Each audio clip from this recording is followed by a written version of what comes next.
Hey, what's up, y'all? I'm Kyle Downey, and this is the Sports Download, the show where a Los Angeles native talks sports from a fan's perspective. I might not be unbiased, but I keep it honest and real with you. The Lakers, my favorite basketball team.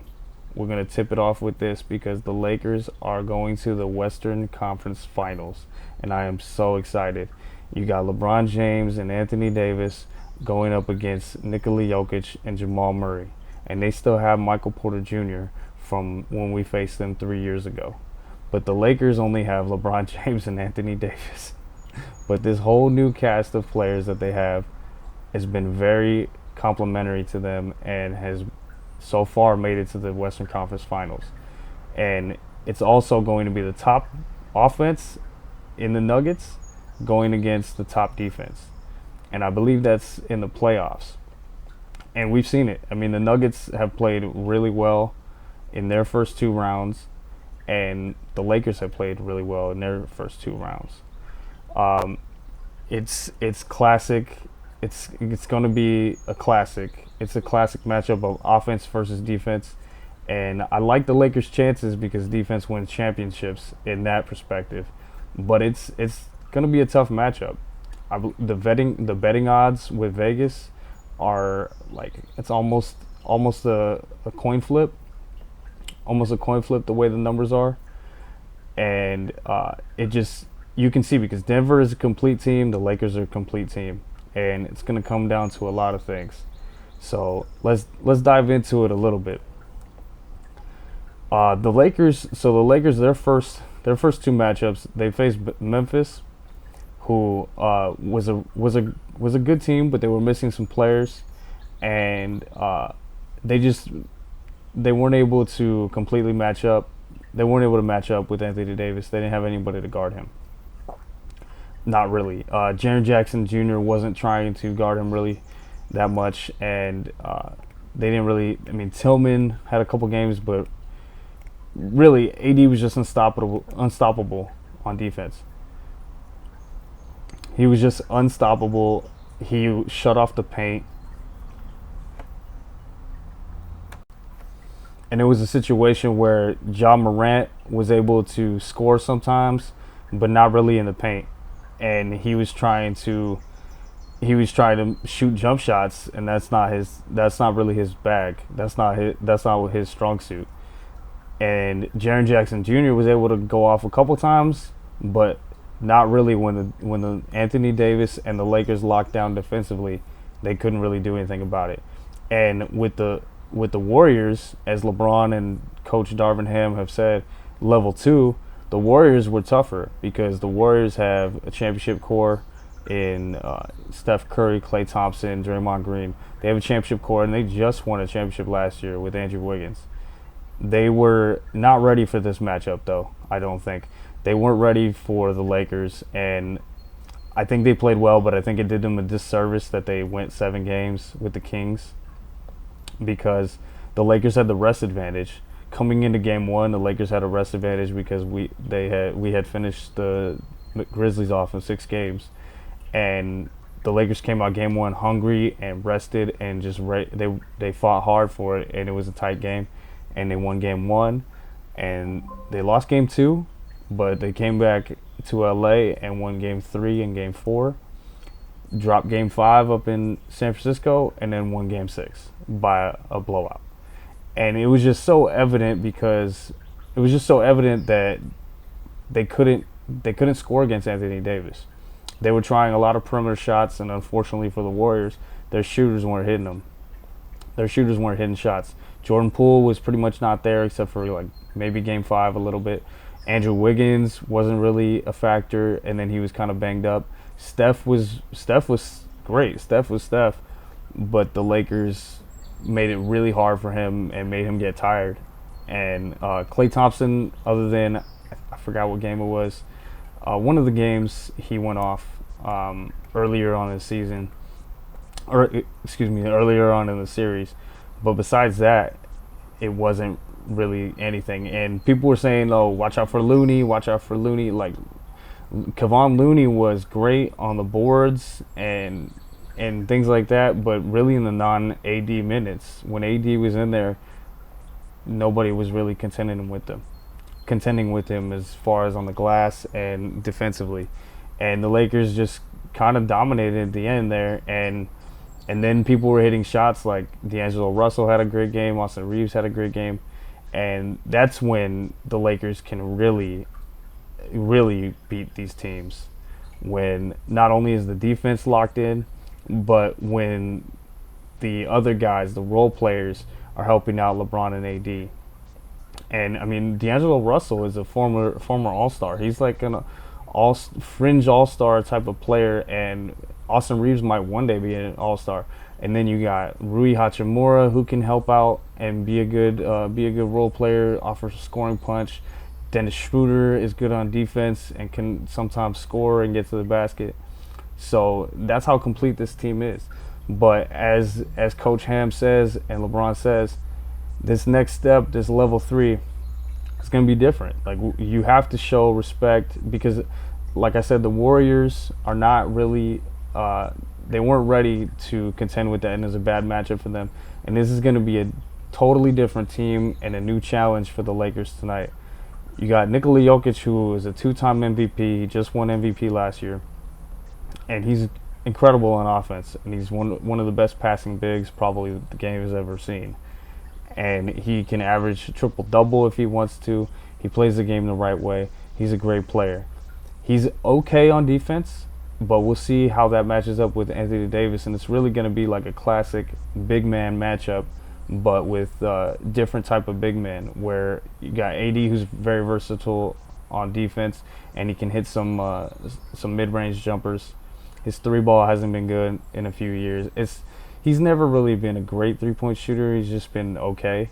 But Jokic is different. Jokic can shoot threes. So it'll be interesting how they match up defensively. I think AD will guard Jokic, but for how much, maybe sometimes he'll be guarding somebody else, like be switched on to Michael Porter Jr. or maybe Aaron Gordon sometimes. But they're not going to want AD to guard Jokic the whole game because Jokic is very big and strong. He's about 290 pounds, a 7-footer. And AD's a 7-footer too, but he's about maybe 250 pounds, 250 pounds. So it's definitely an interesting matchup. Two different bigs. Anthony Davis, who is otherworldly on defense. He's a defensive player of the year. I don't know if he's ever going to play enough games in the regular season or ever going to get enough votes. But he's a DPOY candidate, defensive player of the year candidate. And Jokic is an MVP because of how great he is on offense. So it really, as far as the two bigs, it really is offense versus defense. But the Denver Nuggets as a team, their defense has been really good. Their defense has been really good this postseason, but will that be able to hold up? And how will the Lakers play? How will the Lakers defense? Will they be able to stop the Nuggets enough? Will they be able to guard Jokic? Because Jokic is going to get buckets, but can you limit him? And you're not going to want to double him because then he can pass it out. He can kick it out or pass it out to some shooters. And they got shooters. They got an old friend, KCP, who was a former Laker. They got Aaron Gordon can shoot some threes. Michael Porter Jr. can shoot threes. They're gonna will. He's gonna will himself to a win. Sorry, I don't know what happened there. I think I paused it. But yeah, he's gonna will his team to a win. Bam Adebayo is a great number 2. I think he's a great defensive player. I think he still needs to develop some offensive stuff, but he's like an all-star caliber player. It's those two guys, and then they got role players. They got Kyle Lowry, who I think he kind of looked like he bounced back this year. I remember watching him last year. I was like, ooh, it seemed like he fell off last year. But now he's playing better. Kevin Love is able to give them good minutes. I think he's making some threes. He's a veteran guy. And they got these guys that they found, like the Lakers have a good scouting department, and but so does Miami. It seems they don't have Tyler Hero, but they have like Gabe Vincent is out there playing well as a guard, and so is what's the other guy's name? They got Gabe Vincent and like Caleb Martin. out there like giving them good minutes, and they got some guys that can hit some big shots. Duncan Robinson has hit some shots in this postseason.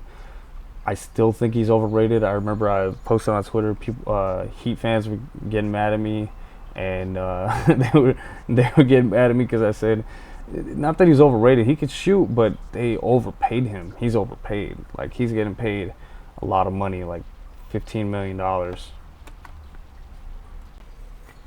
don't know his contract right now off the top of my head, but he's getting paid like $15-20 million, and he looked unplayable last year in the playoffs. So that's why Heat fans were getting all mad at me. But yeah, so the Celtics, I think, are the better team, and you could probably see them winning. But they also have not seemed that serious in the way they've been playing in these playoffs. Like, they went to a game 7 with Philly, and Jason Tatum dominated, and they dominated the third quarter. I think Joel Embiid was kind of hurt though, and James Harden kind of unfortunately has a history of not performing in the playoffs, and kind of in elimination games he's very bad. His play is very bad in elimination games. So I think he kind of gets tight.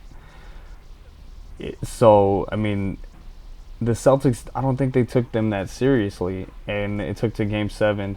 But with Miami, you got to take them seriously because, like I said, they're led by Jimmy Butler. Jimmy Butler just goes out there, and there's a reason why they call him Jimmy Buckets, because he goes out there, he gives you buckets.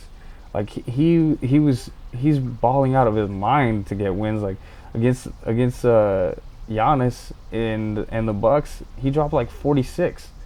Like, he just goes out. He doesn't even care about scoring, but he goes out there and he gives his all. And Bam Adebayo is a great scorer. And I just think, as Bruce Lee once said, you never underestimate your opponent. And that's like my philosophy. I like to think of in sports and life. Never underestimate your opponent, because then you get your ass kicked. and that's what could happen if these Celtics players, Jaylen Brown, Jason Tatum, they're still young and they've seen a lot of success, and they went to the finals last year, but they lost. And I think that they're focused more. I think that they are more focused, but they need to play like it. They need to show out on their play. When you watch the game, it makes you wonder what's going on there. Why are you guys not winning? Why are you guys not up more? Why are you guys... And trust me, playoff basketball is tough. But you got to take your opponent seriously. You got to respect your opponent. You got to not underestimate your opponent at all. Because, as I said, if you underestimate your opponent, you will get your ass kicked. that's just how it works. Because on the other side, those guys are professional athletes too. And especially when you get to that level of competition. The Eastern Conference Finals, like, yeah, you could say, oh, okay, well, the Bucks, Giannis was injured, and I don't know, the Knicks are young and they don't have this and they don't have that, and their guys didn't come through or whatever. But it doesn't matter. It's still very difficult to go and win playoff games and win playoff series, and it's really difficult, and it takes a lot of skill and will and game plan and execution. So you just can't take people lightly. You just can't do that. It's just you will get your ass kicked. You will mess around and find out. Trust. And that's what happens if you underestimate your opponent. And that series kicks off tomorrow night. Wednesday night. Kicks off Wednesday night on TNT around 5:30 as well. And makes me think about Philly. And since the Celtics won, that means Philly lost. And what will they? Because there's some similarities to what will Philly do this offseason versus like what will Golden State do, because they lost as well to the Lakers this offseason. So let's start with Philly. Philly, they got Joel Embiid. He sounds like a guy that's going to be there next year. But James Harden, he's a free agent. He took a pay cut, and because he wanted to win, he asked for a trade to Philly. And there's been a lot of rumors about him going to Houston, and Houston is not a contender. Like, he left Houston because he wanted to win. He joined the Nets with Kevin Durant and Kyrie Irving, and that didn't work for all the reasons that we know. It just didn't work out because Kyrie wasn't showing up to work, and I don't think Harden liked that very much, and he was like, "I'm out," and he asked for a trade, and they traded him to Philly, and Philly got the better end of the deal, I guess. But I mean, like I said, Harden is a great player, but he just falls off, unfortunately, in the playoffs. So, I mean, does he go to Houston? Like, I have no idea. It's hard to predict what anybody's gonna do, and especially some of these guys. Like, I mean, I guess if Harden is not interested in contending anymore, then maybe. I haven't seen any comments, or I haven't seen his post game comments about the game or anything. I saw Embiid and how Embiid was done dirty when they cut up his whole response, and they cut it up into a couple sentences saying, "Oh, he said, James and I can't do it alone. We need all the other guys." He really said winning is hard. Basically, he said winning is hard. James and I can't do it alone. We need everybody to help out. And he's like, I can be better. Everybody can be better. And they did him dirty. But I haven't seen James Harden's comments. But if you're Harden and you go to Houston, like, you just want to go to Houston and make money and have fun, and that's pretty much it. I mean, if that's what you want to do, then I mean, I know he loves the city of Houston. He spent a long time there, and he really did contribute to the community there as well. Props to him for that. But it's just kind of strange to leave.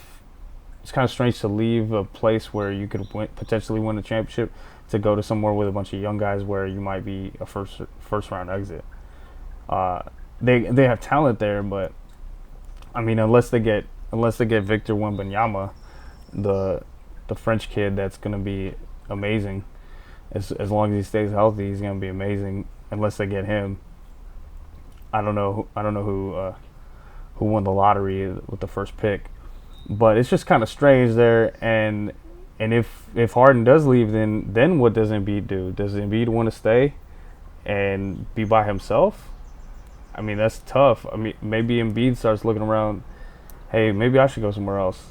I mean, I know he gets injured and he hasn't performed in the playoffs, but maybe Philly could then be rebuilding and have to rebuild again after they trusted the process of tanking to get where they got Embiid.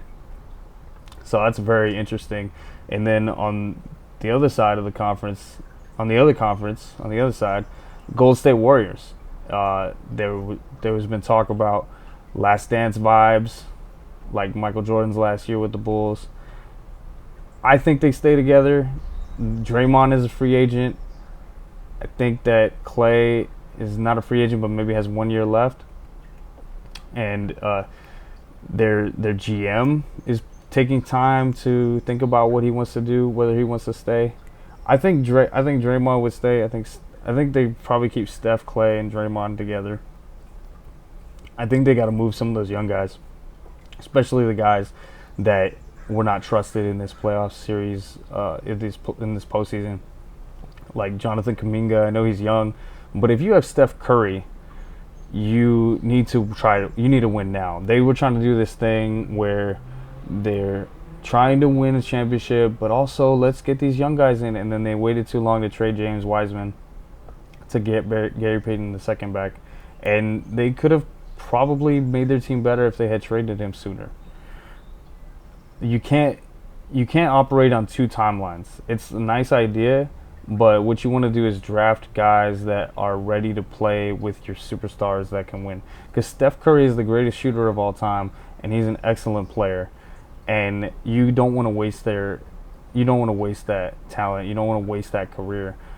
I was feeling the same way about LeBron. Even though LeBron is older now, he's 38. he was still playing at such a high level this year that if they didn't make trades to help him get to the playoffs, it was going to be extremely upsetting, and it looks bad to future stars that might want to come to your team in the future, because if you squander any year or multiple years of a superstar like Steph or LeBron, that looks bad to stars around the league that might be free agents later on. Why would I go there if they're going to waste my time? And that, you just can't do that. You just can't do that. So the Warriors, this has got to be a wake-up call for them, that they got to get better. They have to. I don't know how much Draymond is going to want to make. I know he's going to probably want to make money, but he also wants to stay with his homies, with Steph and Clay, with his buddies. So I don't know. It's going to be fascinating. And if their GM leaves, then that's a monumental change. Where the guy that's been there, pretty much the whole time that they've had their dynasty. So I think you got to run it with Steph, Clay, and Draymond. I think it's unfortunate that Clay doesn't look like him, the same guy on defense. So you'll have to get some defensive help, and you also need more 3 and D wings. I think Wiggins maybe comes back. He wasn't healthy at the end there, and he was going through family issues. So they had a lot of issues, and their season started off with Draymond punching Jordan Poole in the face. So that was a terrible start. Probably tanked their season at the beginning. I mean, they were able to salvage it and go to the second round of the playoffs. But you can't have a dude punching a dude. And Jordan Poole's another one. They paid him a lot of money. He's going to make like $34 million next year. You can't be making that kind of money and missing jumpers. When you're paid to make jump shots and you're missing them. And the game one, he pulled, it was a deep 3. I wouldn't take that if I was him. If I was Steph, I'd take that shot. But he took that in game 1, and we were able to win because he took that jumper. And that's just one of the games, but that's just not. It's just not. It's poor shot selection. But he came up short. He wasn't hitting shots like he was supposed to hit shots, and that's literally what he's paid to do because he plays 0 defense. So I would personally trade Jordan Poole if I was them. See what you can get from maybe Kuminga, because you don't trust him yet, and maybe Moses Moody. Moses Moody was playing well for them. He put in some good minutes, but they got to figure something out, obviously, because you don't want to waste a talent like Steph. Steph is still incredible, and he was the Finals MVP last season, and he's still incredible. And you have to try to win. And championship windows are very short. You got to capitalize on that when you can. It's important. It's important to try to win the championship, because that's what they play the game for. That's what the whole thing is about. And especially when you have those generational type guys like a LeBron or a Steph, you have to try to get them the necessary help and the necessary team to win a championship. Otherwise, it's just malpractice or just not doing your job correctly. And I think the problem was Bob Myers, the GM, wanted to win now, but the owner, Joe Lacob, is talking about trying to win, trying to have a second timeline of grow these young guys. And you can't have that many young players that are unpolished when you have a Steph Curry who's 35 and wants to win now. Otherwise, maybe Steph is like, if we're not winning here, I'm looking somewhere else. So that's going to be fascinating to see how the off seasons play out for all the teams that didn't make it. The Sixers, the Warriors, and I mean the Grizzlies. The Grizzlies already came out and said Dillon Brooks is gone after he shot terribly and called LeBron old and said I poke bears, and then he got his ass tore up in the playoffs. That's what happened. Oh, it's very funny. But I hope he learns that you either got to back up your trash talk and get better, or at least not duck and hide when you talking about trash and you don't back it up. So there's gonna be a lot of interesting storylines in the offseason. But for now, we got these Western Conference Finals and these Eastern Conference Finals, and it's really exciting. And I'm so excited to watch my Lakers tonight. Man, it's gonna be fun. It's gonna be entertaining. I'm gonna be stressful. I'm gonna be stressful, full of stress. I'm gonna be kind of stressed, but I'm gonna be excited to see what happens. And hopefully the Lakers win tonight. And thank y'all for checking this out and watching my show. Please like and subscribe. Post a comment if you have any questions you want to talk about, something else, some other topics you want to cover. Please do. Please like and subscribe. And I'll be back posting a new video soon. Thank y'all very much. Peace, love, and God bless.